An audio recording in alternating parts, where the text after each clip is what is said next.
So here we have the Hyundai Tucson SE Nav Automatic on a 16 plate. I'm going to start off by showing you around the outside of the car, and then we'll hop in and run through some controls on the inside. But from the outside you can see it's a 5-door car with alloy wheels. Let's start off inside the boot and then work our way around the rest of the car from there. So as we approach the boot, you'll see we have reversing sensors. This car's also got a reversing camera. Plenty of boot space as well, along with that 60/40 split folding rear seat, and then underneath this tray section a full-size alloy spare wheel. Okay, so we're just going to work our way back round to the front of the car, and then we'll hop in and run through some controls on the inside. Now that we've done a full circle of it, you can see it's in excellent condition the whole way round. Just briefly before we climb in, I think it's well worth seeing the interior from this exterior point of view. There's plenty to run through on the dashboard, so let's hop in and we'll do that now. Okay, so now that we're inside the car, we're going to start with the dials. On the left-hand side, we have the rev counter, and on the right-hand side, the speedometer and fuel gauge. In the middle, you can see the total miles of this car, which are 21,860. The information that's displayed above that can be changed using buttons on the steering wheel. So we're on the kind of fuel economy menu at the moment.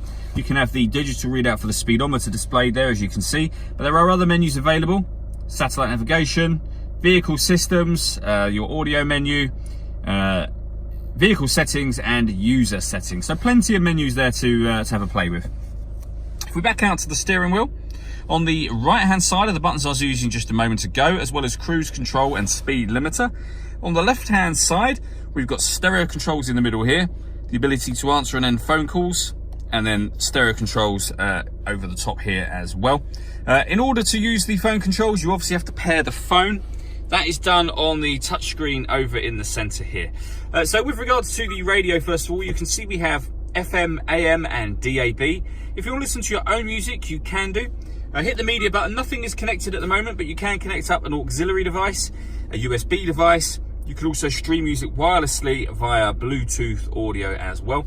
As I mentioned, this car's got satellite navigation. There's a full video showing how that works on both our website and our Facebook page. And we have a reversing camera too, with guidelines showing you what direction the car is headed in relation to the image that you see on the screen. And as you can see, we've got the rear bumper there, and you can see you can get very, very close to any object when you've got this camera in operation.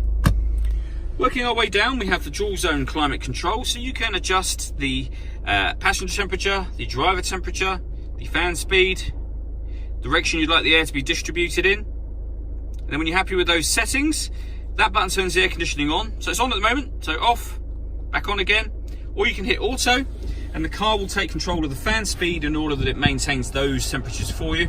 You can override that at any time you wish to by readjusting those fans. We've also got a heated driver and passenger seat, both with 3 different heat settings each.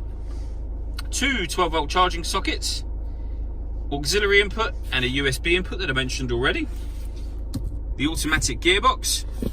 And then to the right hand side of that, we can turn off the parking sensors. This one will lock the differential, so if you're going to take the car off-road, hit that. This one turns on the downhill braking, again for off-road purposes. And driving mode puts the car in sport or normal. So at the moment it's in normal. If I hit the button again, you'll see it will tell us on there that we're in sport mode. Same as if we hit the downhill braking button, that will come on. And the lock for the diff as well, and you can turn all of those off as well. All that leaves me to say is thank you for taking the time to watch this video. If you'd like to come and see the car in person and have a test drive, please feel free to call any of our MJA sites. We'd love to hear from you soon.